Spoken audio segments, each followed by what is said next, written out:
everyone, welcome back to KinderCoach. I'm Audrey, a former classroom teacher turned tutor and reading interventionist who specializes in early reading skills and early literacy.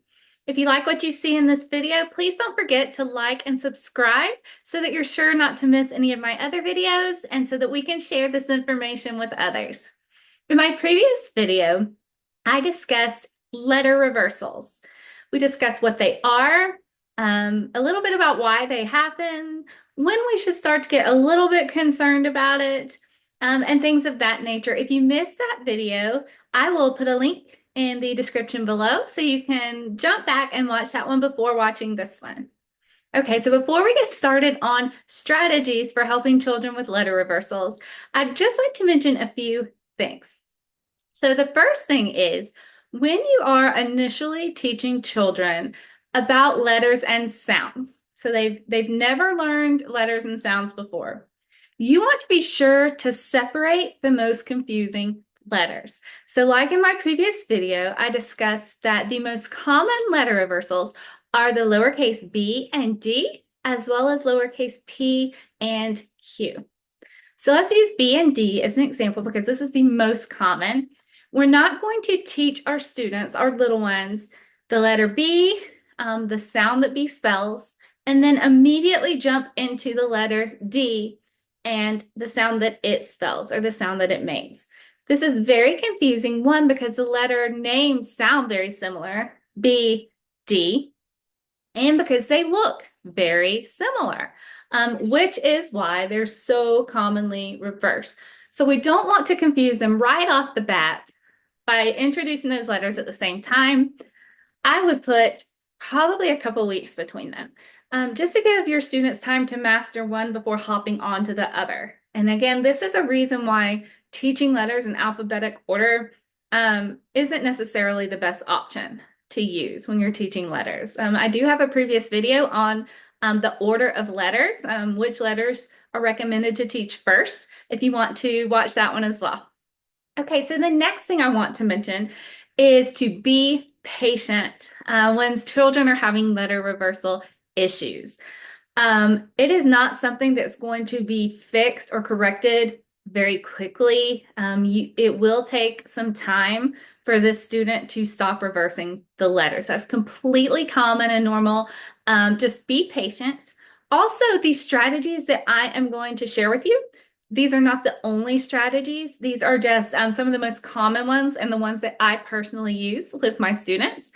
And one of them will not work for every child. So in other words, you may need to go through 2 or 3 of these strategies before you find one that clicks and works for your student or your child. Okay, because every student is different. Some are more visual, some are auditory. A lot of them are kinesthetic, so they need that the touch, the tactile component. So the last thing before I move on to strategies is not to ignore or skip handwriting and letter formation when you are teaching letters. So I'll go into this a little bit more in a moment when I discuss strategies.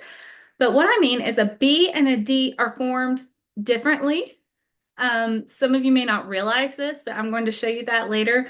And that difference in formation can actually be very helpful to avoid or correct letter reversals. Okay, now that we got that out of the way, let's get to the fun part, the strategies that we can use. So the first strategy that I like to use is called letter mnemonics or embedded mnemonics, and that is spelled MNEMONICS, mnemonics. So all it is letters that have pictures built in to the letter itself. So this is one of the ones that I use.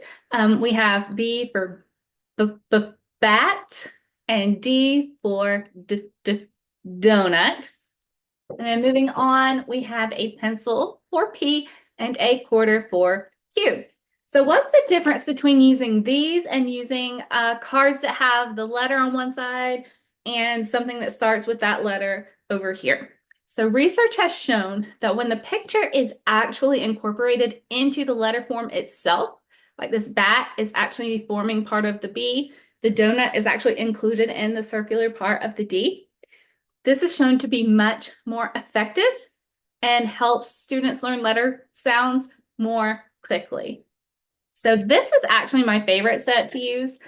It came from a website called themeasuredmom.com. I did not create these, but I do love them. So here are the letter cards, the mnemonics. Now, these are adorable. I love the pictures that they use, and I also love that it incorporates the uppercase and the lowercase letters. I'm a big supporter of upper and lowercase letters being taught at the same time. So we have bat for B. We have a dinosaur. Oh, he's upside down. We have a dinosaur for D, and we have a penguin for P, and also, there we go. The Q in this one is a quilt, right? I also love this set because it also comes with an alphabet map chart that students can use at their table, at their desk, and it has the same embedded pictures as the individual cards that I taught with. Students can keep this chart with them, and if they get confused about a letter sound and they just can't remember, they can go back to this chart and find it, and it can trigger their memory on the sound that it makes. Say a student is having trouble remembering the F sound. They struggle for a minute, they go back and they look at their chart, they find the F, and they see the fish, and they think F. Okay, so that is a great scaffold to use when children are first learning letters and sounds, and then we'll gradually take that away as they stop needing it as much. All right, that is one strategy I like to use, letter mnemonics. The next one is a letter find. So we will focus on B and D today for this. So this is a game that I created. There are plenty letter finds out there for these letters that you are welcome to go find and print. This is just one that I created. It's very simple. So when I first hand my student this and say, we're going to play this fun game, what do you think they say? First, they look at me like I'm a little bit crazy, and then they say, this is just a blank piece of paper. So I have one of these for find the B's and one for find the D's. So I found this adorable little monster pen. I actually found him at my local Dollar Tree, and I thought he was adorable. He was an impulse buy as I was standing in line waiting to check out. And I just thought he was adorable, and I was going to come home and put him in my treasure box for my students.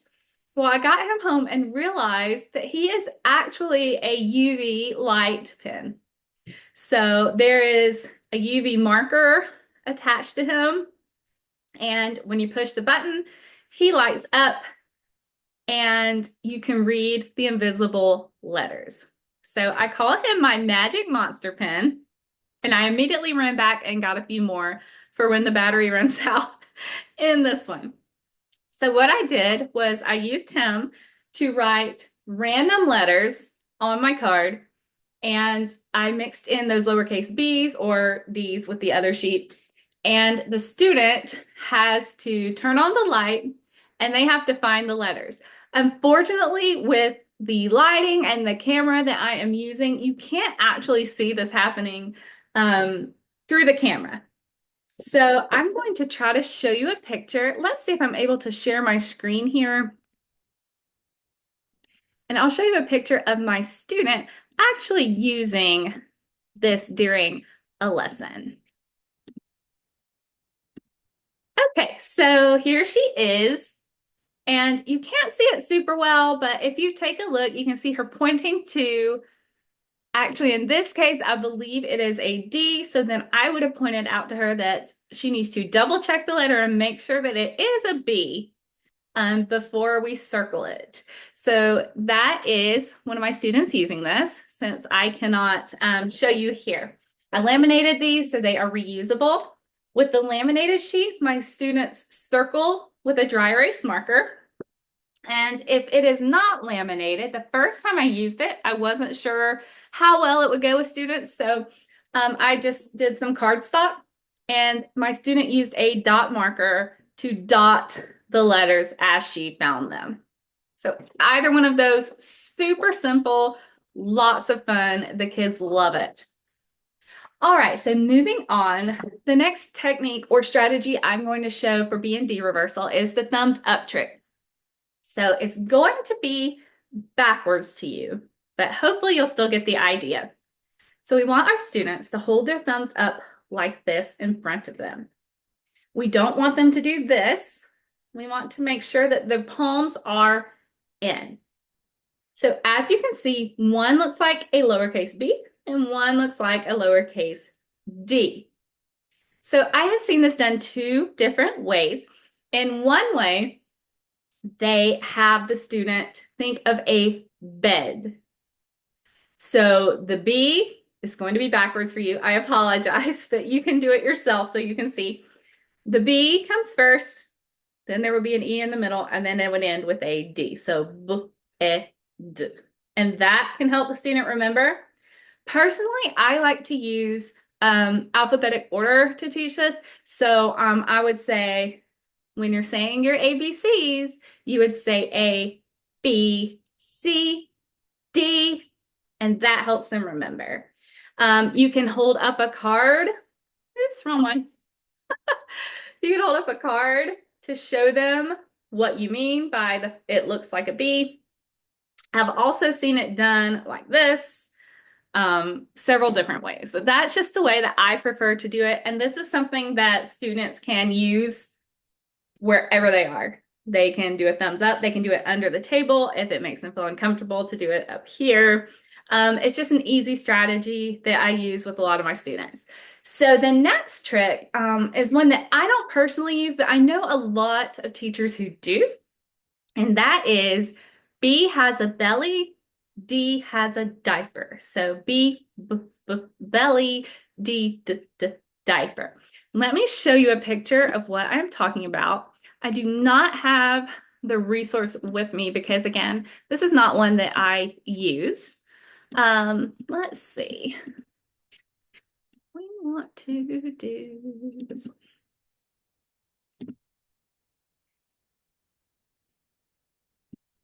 I apologize. It's taking me just a minute here to get this going.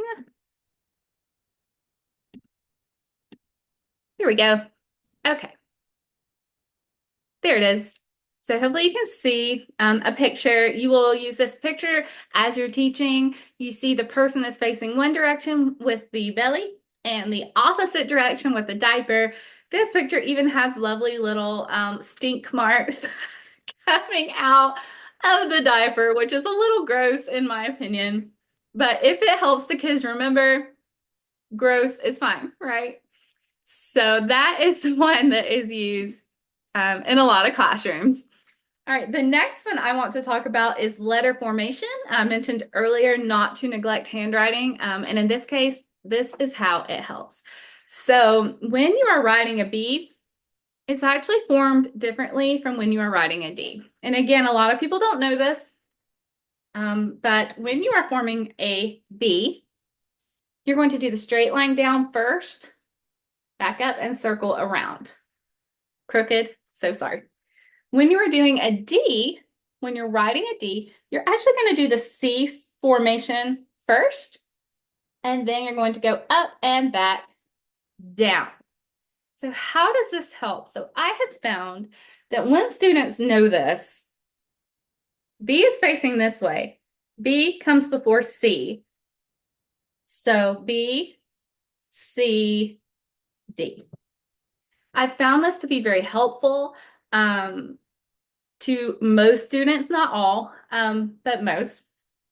And so that is formation. You can also have the child air write, which is holding their arm straight out and forming the letter in the correct way while they are saying the sound that it makes. That's very important for them to say the sound as they are writing the letter. You can also use a sand tray and have them say B spells B. okay, as they're writing it. I have these sandpaper cards. They have a texture like sandpaper, and I have my students do it with these. B spells book. And that is actually an Orton Gillingham technique. If you're not familiar with Orton Gillingham, I would highly recommend looking it up, looking at those strategies. They are great, especially for our students who may have a learning disability. It works for all students, but particularly is helpful for those students. The last thing that I want to say is if your students are at a level, let's say they are in first grade and they are already reading sentences or small passages. Let's take this one, for example. This is a first grade passage. It contains the letters D, B, P. Okay, it has all of those in here. It is much more difficult for a child to read the letters in context than to just know them individually. Okay. If we truly want to solve the problem of letter reversal, we have to work it in context as they are reading. Otherwise, we're going to have to start all over as they're reading these words and trying to be fluent readers, and they get to that D and they get stuck. Okay, so we have to practice. Something I've been doing with a couple of my students is incorporating handwriting into this for the letter formation. So if they're reading along and they see that first D in had, and they can't figure out if it's a B or D, but they do remember that this is C first and then make a line to form a D, they can actually trace with a pencil as they're reading. And that has proven to be very helpful. So again, that is not all of the strategies that you can use, but they are the ones that I personally use. Feel free to ask any questions in the comments, or I would love to hear what you use and what you find to be the most effective, especially if it is not one that I've already listed. I would love to hear different strategies. I am all about learning new strategies for my students.